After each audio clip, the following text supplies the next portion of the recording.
Greetings and great things. It is Q Talks once again. Welcome back to Black Swan Theory. So, on today's podcast episode, I am going to be bringing to you guys the topic of the cost of self awareness, right? So, I want to talk about self awareness and the cost that comes with that, or the toll that it can take on you being a highly self aware person. Because at the end of the day, self awareness sounds like a gift until you realize how heavy it can feel and what a burden it can be to carry. I think this topic resonates particularly with the Black Swan collective community in the sense that, again, being a Black Swan, right, taking it back to the actual example and using that as like a metaphor. When you are a black swan, which means you are born into a family of white swans, of people who follow the status quo, people who move the same. And here you are, not only do you look different, you are different and you are aware of this. It's not like you were born a black swan and nobody said anything about it. You were born a black swan. Everybody sees that you're different, tells you you're different, treats you perhaps differently, and you yourself become aware of the fact that you are different, right? And you become highly aware of yourself. Because again, if you imagine being a black swan, you become more aware of yourself in comparison to others because you are different, right? So your level of self awareness increases. The way that you look into yourself could be higher than the other swans on the lake. So that's just putting it into an example. People that tend to have a high level of self awareness see things that other people do not notice, can overthink dynamics and conversations, and can often feel tired from always being aware. If you see me glancing down, I'm looking at my notes, which I always use, to structure my videos. So, self awareness is something that has many, many, many positive qualities and traits, right? It's good to be able to look into yourself, it's good to be aware of yourself. The cost comes, the toll comes when that becomes a constant running voice or theme, and it doesn't allow you to rest. It doesn't allow you to be present in the moment. It doesn't allow you to give yourself the same grace that you extend to others, right? And this can look like not being able to ignore certain problems, whether they're small or big. You find that you cannot move through your day because you are so focused on things that are bothering you. You're ruminating. You can feel responsible for emotional balance, for creating that outside of yourself, but also for constantly like being an example and a mirror of that, right?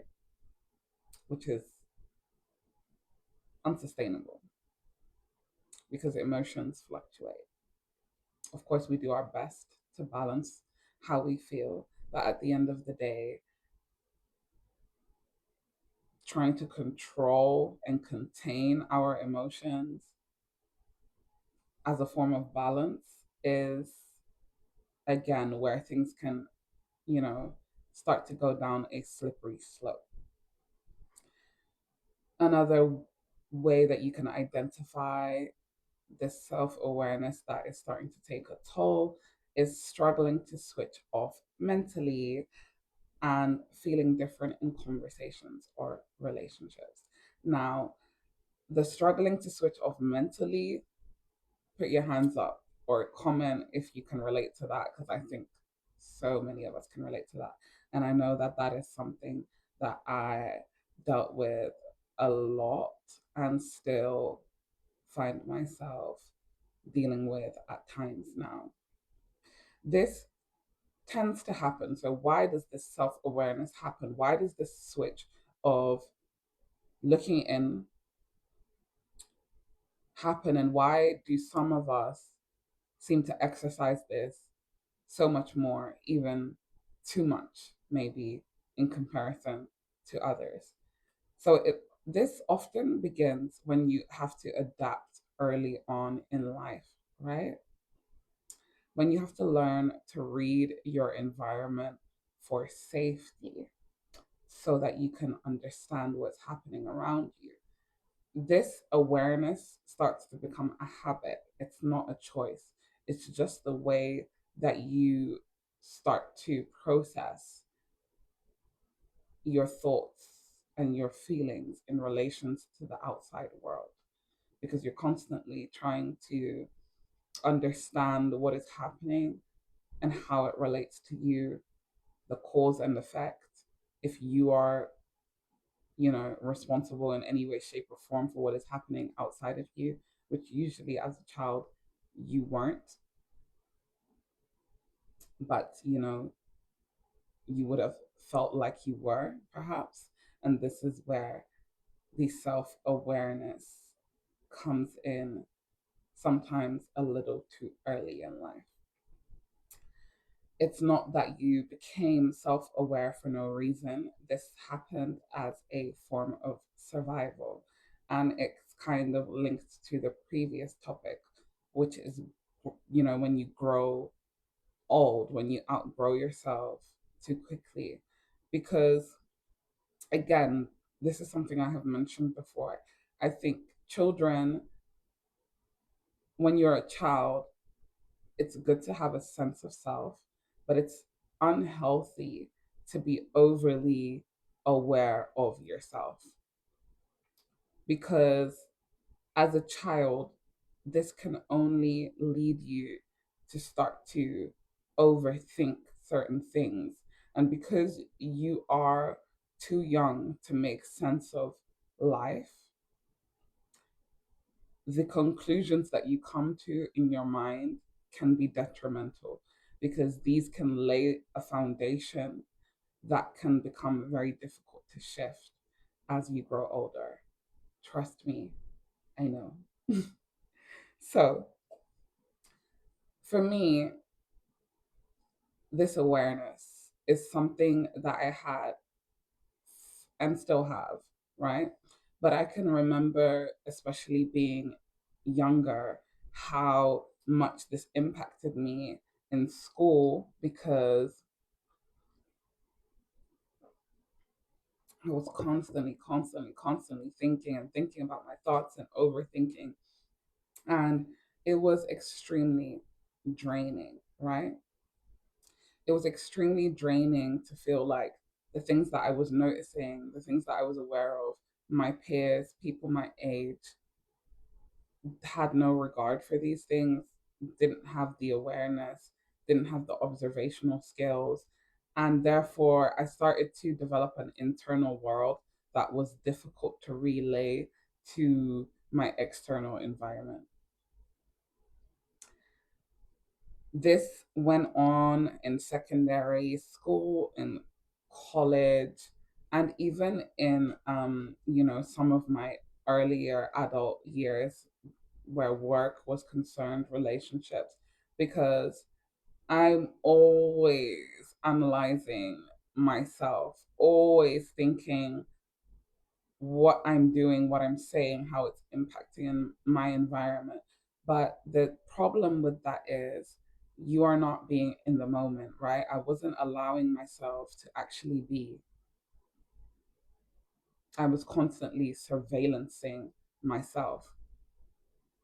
And this is tiring, because this is not how you're supposed to operate. always.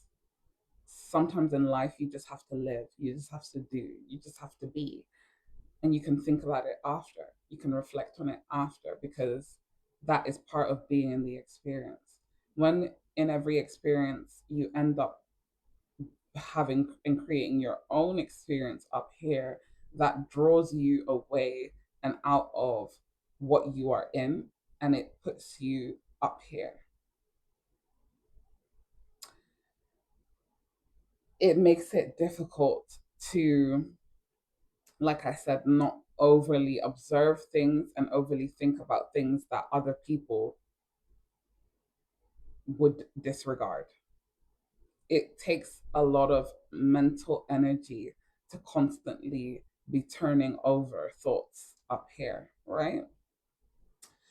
And it starts to make you want peace.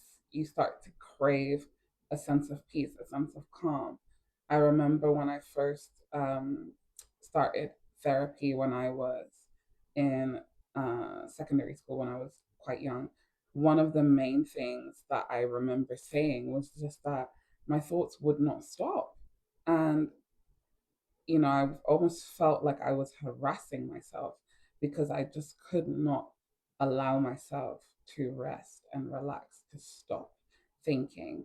And this constant, like I said, self surveillance, it becomes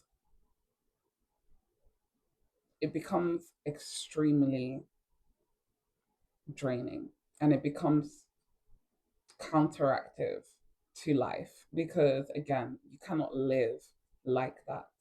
How can you live when you're overthinking about living, when living is going to happen regardless, right? You're going to wake up, you're going to do things. So you can't have to feel like every single thing that happens requires deduction, requires introspection. Really and truly, when you have such a high level of awareness, you need to have boundaries, right? You need to create boundaries for the outside world, of course, your relationships with people, but you need to create boundaries for yourself, for your mind, for your thoughts, and how far you're willing to let them go, and what thoughts are worth the mental work, and what thoughts need to just be stopped in their tracks, right? Because when you have so much awareness without boundaries, it becomes exhausting. Just because you understand everything, it doesn't mean that you have to carry it around with you 24/7, 365. Again, that's not a way to live. Self awareness is supposed to give us freedom, right? And this is something that I have to remind myself of. It's not bad to understand yourself, it's not bad to be slightly more in tune and aware than others.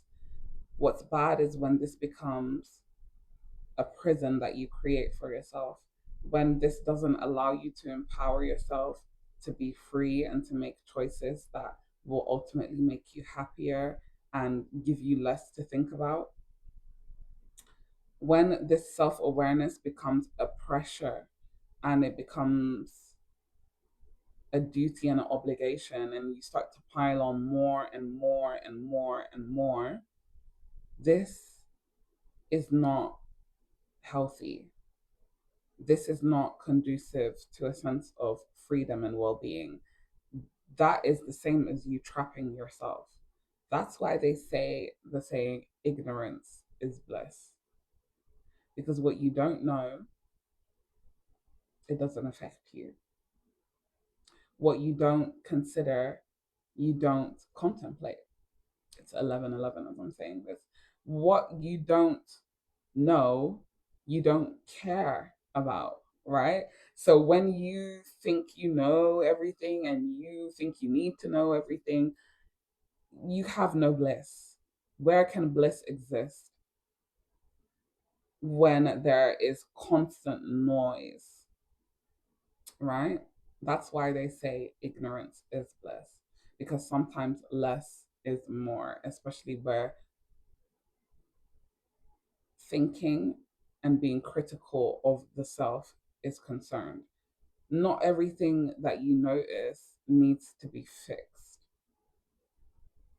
Again, not everything that you notice needs to be fixed by you. Not everything you notice needs deep introspection. Sometimes it just is what it is. Being a deep person and having such a high level of depth, it doesn't mean that you're responsible for everyone else, right? It doesn't, because I think this is a big thing that even I had, and it's like something we don't speak about because we think so much, because we feel like we think so much, because we notice things that other people don't notice, and we know that we notice these things. We know this. We start to create this responsibility for ourselves to be that one that's aware, that's holding this sense of awareness in a group, in a room. But that starts to become very heavy and draining because you start to feel like you're the only person who's always thinking, who's always noticing, who's always feeling, who's always processing. And you take that task on for everybody, including yourself. And most of the time, people don't even know that you're doing this because their minds are not there. So it becomes tiring to live in this internal world. It's like you're living two lives, right?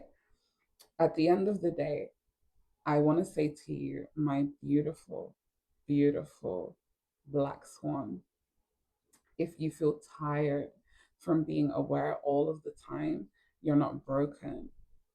You need rest, okay? Not less awareness. Your awareness is not a curse, it's a beautiful gift if used wisely, if treated accordingly, if honored with respect. And first and last of all, you need to give yourself so much credit for being so self aware. Do you know what a gift and a blessing that is? Do you know how special that makes you? Don't allow that to become another reason for you to put yourself down, for you to feel separate from others, for you to feel like there's something wrong with you. There's nothing wrong with you. You are perfect as you are. Give yourself the grace that you deserve and come back to this video whenever you need to remember that your self awareness doesn't have to be a burden. Okay?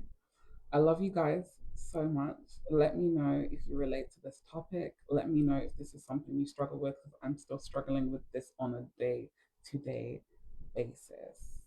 Okay? And yeah, I will see you in the next podcast episode. Take care. Bye bye.